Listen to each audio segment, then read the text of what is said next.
Smith, how do you hear me? We have you loud and clear. That is great. The gentleman from California, Mr. Rohrbacher, will be recognized for a quick question. This is Congressman Dana Rohrbacher, and I appreciate this opportunity to ask you a direct question. And I'm sure you may have seen the movie, but Sandra Bullock just had a movie called Gravity, and it dealt with the whole idea of space debris. And I was wondering if you might be able to give us an understanding of the challenge of space debris, how the space station deals with it, and if there's some other challenges like that that we may not be thinking about here that we have to deal with before we build a new station in space in the years ahead. It's a good question, Congressman. Yes, we do have to worry about space debris up here. As a matter of fact, a couple nights ago, we had to do a debris avoidance maneuver when we realized that there was going to be a piece of debris close to our path. So luckily, Mission Control has a good program set up, so when they see that, they go ahead and execute it, and within a few hours, we're out of harm's way. And we have people on the ground who monitor that for us, and they know where everything is as for where the debris is and where we are, and they can track that and keep us safe.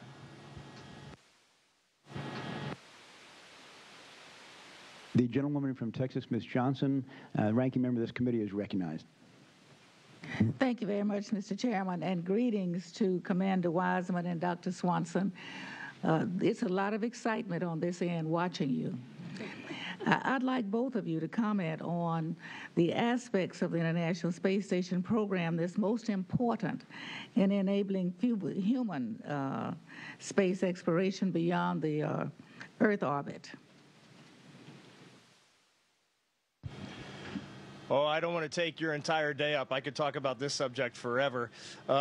Really, it's getting humans into low Earth orbit and having us live up here right now for 6 months at a time. And in just a little over a year, we'll have Scott Kelly up here for an entire year. And it's all the things that happen to the human body and also what our spacecraft needs to provide to us, like oxygen, to breathe, water to drink, all of the food, the supplies, and just running this machine through its paces over 6 months or even a year at a time. That's what we're going to need when we go onward to Mars and spend 2 or 3 years in space. So we need to test all this stuff now on the space station so that in a decade or so we can head on to Mars and have a successful journey. The gentleman from Texas, Mr. Hall, is recognized.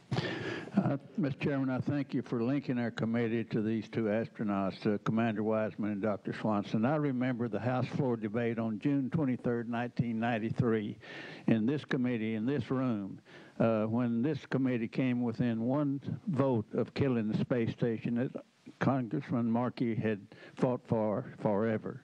Our argument made on behalf of the space station was the importance of providing something tangible that our children can dream about and then aim their education, their careers towards. So I'll just ask a simple question. How do you think the space station has inspired young people and can give us some examples of efforts on the space station to engage young people and inspire them to pursue STEM education? What would you say to be the space station's greatest legacy? I yield back.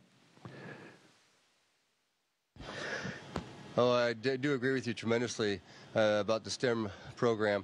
Matter of fact, one of the things I did before I got here was work on spheres with students in the local high school. And that's what we do, it's an experiment we have up here. And the kids themselves get to program the spheres, satellites that float around here, and they have competitions. And I just saw it on the kids' faces when they got to have their program run on the station. They got so enthused about science and technology. It was fantastic. The gentlewoman from Maryland, Ms. Edwards, is recognized. Thank you very much, and thank you so much. I have to tell you, I am so excited. I wish I could be you when I grow up. My question and greetings to Reed Weissman, a fellow Marylander. You know, we'll package some freeze-dried crab cakes for you up there. I wonder if you could tell us. I got that signal. I wonder if you could tell us, though, the importance of the work that you do and how you were inspired to join the space program. What inspired you? Because I think it is really a challenge for us to figure out what inspires the next generation of explorers. That's a great question, and I think back to my childhood, and certainly it was when the space shuttle was just being developed and launched back in 1981. I was around 6 years old at the time, and I definitely remember a 747 flying over Maryland, and I was in Towson with my parents. We had gone up to the top of a hill for the simple act of watching a space shuttle fly over on the back of a 747 as they were transporting it. And that image is burned into my mind. And that probably started the course that I was on to become not only a Navy pilot, test pilot, and then an astronaut. So to me, we never know, as adults, we never know that little thing that's going to spark the imagination of a child's mind. And for me, it was a simple airplane with a space shuttle flying. All right, that's not simple, but it was that simple act of being with my parents, and that's what sparked my imagination. And so as much as we can from up here and NASA on the ground to reach out to kids and just expose them to this world, this STEM world that's in motion, I think you never know when you're going to spark their imagination, and I'm sure that we're doing it every day. The gentleman from Mississippi, Mr. Palazzo, is recognized. Hey, Reed and Steve, thanks for talking to us today. Hopefully the chairman of the full committee will allow us to have a congressional trip to the space station in the near future. I have a question for you from one of my constituents in South Mississippi. Suzanne would like to know, how do you deal with the incredible solitude for the length of your respective missions? That is an interesting question. Each person probably does it a little differently. One of the things we like to do, I think, that helps keep us calm and motivated at the same time is look out the window on our beautiful planet. When we have free time, we always go over to this window we have called a cupola. It's basically like the glass-bottom boat of our ship, and we look down on Earth, and it's fantastic. And that's what keeps us going, I think, just looking at our beautiful planet. The gentleman from California, Mr. Peters, is recognized. Thank you, Mr. Chairman, and hello, gentlemen. I had a question for you for our committee. We struggle a lot with how to maintain the country's lead in science. I wondered if you could give us your perspective on how important space exploration and research is to maintaining our nation's lead in science. Well, certainly it's right at the cutting edge, and this is just one of our many pieces, I guess, in our overall U.S. portfolio of leading this technological revolution that we're living day to day. And so I don't know, right here, just off our screen to the right, there's the arm of Robonaut, and Robonaut is hanging out. We just had him out last night to do some upgrades, and we'll bring it out and get it in full operation here, maybe even with a set of legs down the road. So the work we're doing up here is right on the cutting edge, but that's just one small piece across our entire country of what's going on. And a lot of it is thanks to government funding and pumping money into this research that's critical for our nation, not just 5 years down the road, but 50 and 100 years down the road to stay on the cutting edge. The gentleman from Alabama, Mr. Brooks, is recognized. Dr. Swanson, Commander Weissman, hi, I'm Mo Brooks from Alabama's 5th District, the home of the Marshall Space Flight Center. As a child, I grew up feeling the ground shake as the Saturn V rocket was tested nearby. And I vividly remember Apollo 11 when Neil Armstrong descended from the lunar module declaring one small step for man, one giant leap for mankind. The Apollo program was American exceptionalism at its best. It made us all proud to be Americans. My question is, what mission should America's space program next embark on to be the next giant leap for mankind? Yes, I believe we should get ourselves to Mars. I know it's a difficult road ahead to get there, but I believe we can do it. And this is one of the first blocks that we have to do is learn how to live in space and recycle everything we need to, from water, air, everything we need to do, grow our own food, all that kind of stuff, so we can reduce the amount of supplies with us, create a robust system. And right here we're starting it off. We probably have to do a few other steps before we get there, but I think going to Mars is our main goal. The gentlewoman from Massachusetts, Ms. Clark, is recognized.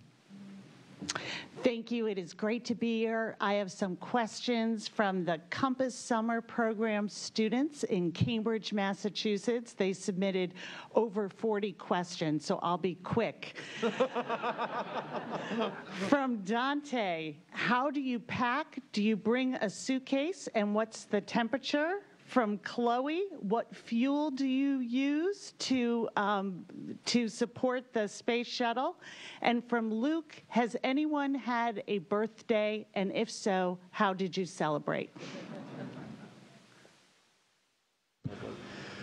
Okay, so we pack in a very, very small suitcase. It's about that big. We get about 1.5 kilograms. The fuel that we use, well, for our rocket ship, we basically use kerosene and oxygen to get up here. And then once we're on the space station, we have a hypergolic fuel mix that we use to keep us here, but we don't have to burn our engines very often.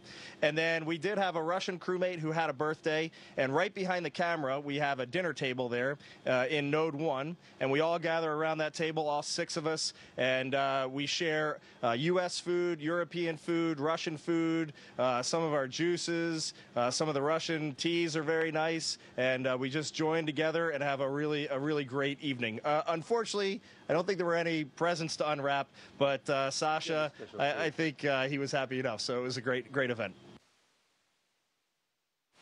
The gentleman from Florida, Mr. Posey, is recognized. Dr. Swanson and Commander Wiseman, sometimes it's hard for Americans to understand why human space exploration is so important. Can you take a moment to explain how the work you're doing now on the International Space Station benefits Americans? What are you up to? I think there are a few different ways to look at that question. One, we are doing research right now on our scientific aspect. We do from burning new ways to learn how actual fire works in the details part of it. We do medical research up here. We've just, through station research, we've come up with ways to get chemotherapy to the target areas of the body more effectively. Just one of an example. The other thing you have to look at is that humans are meant to explore, I believe, and this is one path that we need to take. And now we're starting off it, and this fulfills that idea, I think, for our not just the whole race of humans. And that's one thing we need to do. And the other aspect, I believe this is a really good investment. A lot of spin-off technologies come out of this. It creates economy, it's good for the economy, it creates money for our country, and it creates a better world for all of us. The gentleman from Washington, Mr. Kilmer, is recognized. Thank you, Mr. Chairman, and thank you for being with us.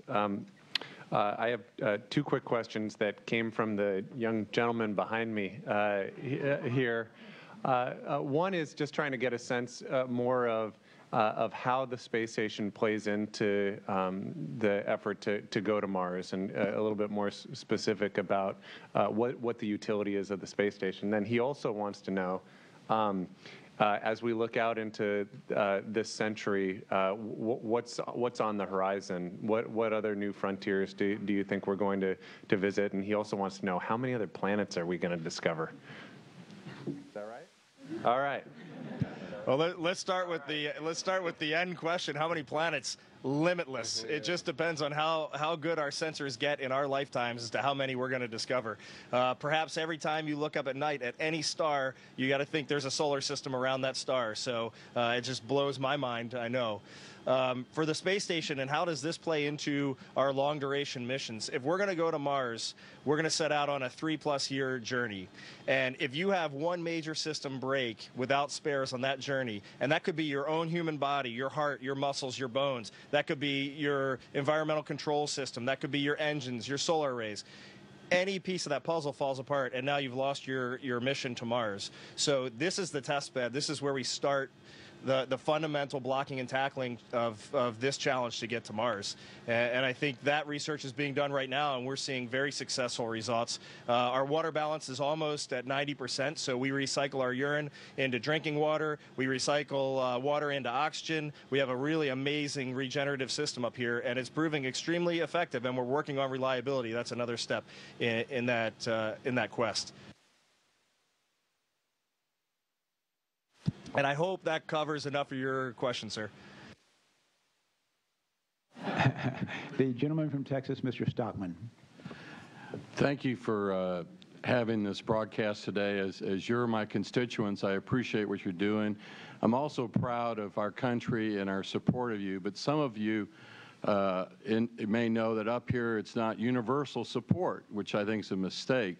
And what would you, if you were me, what would you tell my colleagues why they should be supportive of your efforts and why we should vote 3 times the amount of money that we're supporting right now? Or 4 times, I don't care. I would be happy with twice, but that's a good question.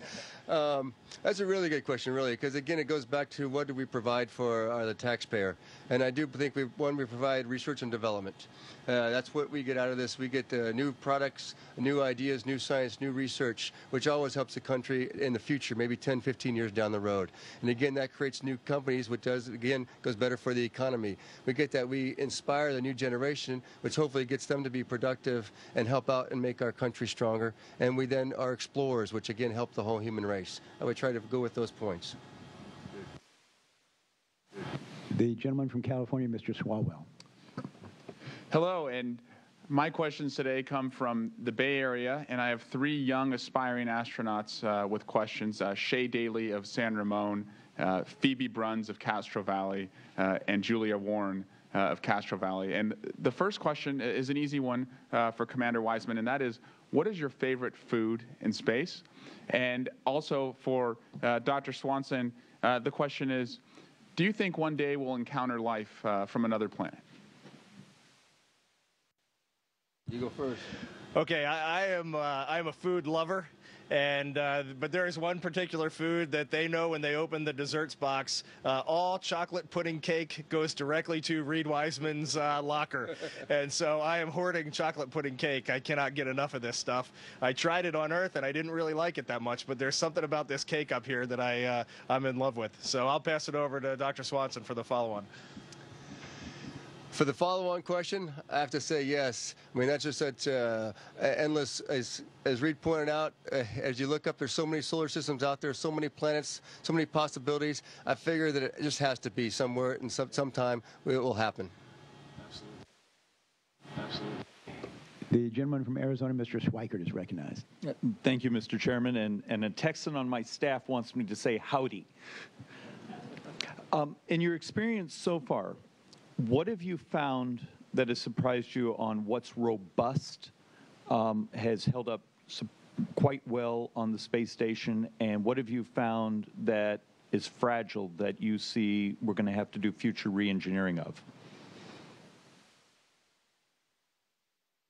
Yeah. So I would lead that off, sir, with this is my first space flight, and I've known the space station for many, many years. We're into our 5,000th plus day of ops up here, and one of the first things that struck me when I arrived is I expected to see an aging system. I expected it to be, well, I don't know, from the TV, maybe it does look messy to you, but every one of these wires has a purpose. And when I got up here, I realized this is a brilliant laboratory. It's in overall amazing shape. It's been very well cared for, and I think it's basically a testament to the engineering that went in, the robustness of the design, that here we've been operating 5,000 days, and this thing really looks like a brand new machine up here. Very impressive to me from that aspect. Some things that aren't quite as reliable, the things that have surprised me a little bit is you really get to see how quickly technology on Earth develops when you come up here. This was developed in the 80s and 90s, and really you do see Ethernet cables running all around the outside because we didn't necessarily have that technology when they built it. We just flew up some tablets, and I mean, there's a device that a year ago I hardly even knew, and now at home I can barely live without. And so just building on these technologies as we go over time has been somewhat of a surprise. You can kind of see the evolution of technology up here, and so that's something in future designs, I don't even know how you account for that, but it's something we'll have to look at. The gentlewoman from Connecticut, Ms. Esty, is recognized probably for the last question. Thank you, Mr. Chairman. The students of Waterbury, Connecticut, home of Rick Mastracchio, want to know what they can best do to become astronauts of the future. Well, of course, it always goes with study hard. You have to do well in school. That's a given. And also, it's find something that you're really passionate about in life. Of course, it helps if it's science and technology or engineering to get this job. But you find an area in there that you're passionate about, do it well, enjoy it, and that will show when you go and try to become an astronaut. And that's what they're really looking for, somebody who's passionate about the things they do. Unfortunately, we are out of time. The astronauts are out of time. We want to thank you both for spending 20 minutes with us today. Appreciate all your answers to the questions. We look forward to supporting you in the future. We'll talk again. Thank you all very much.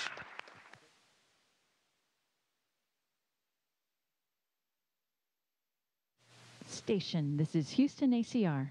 Thank you. That concludes our event. Thank you, Chairman Smith and committee members. Station, we are now resuming operational audio communications.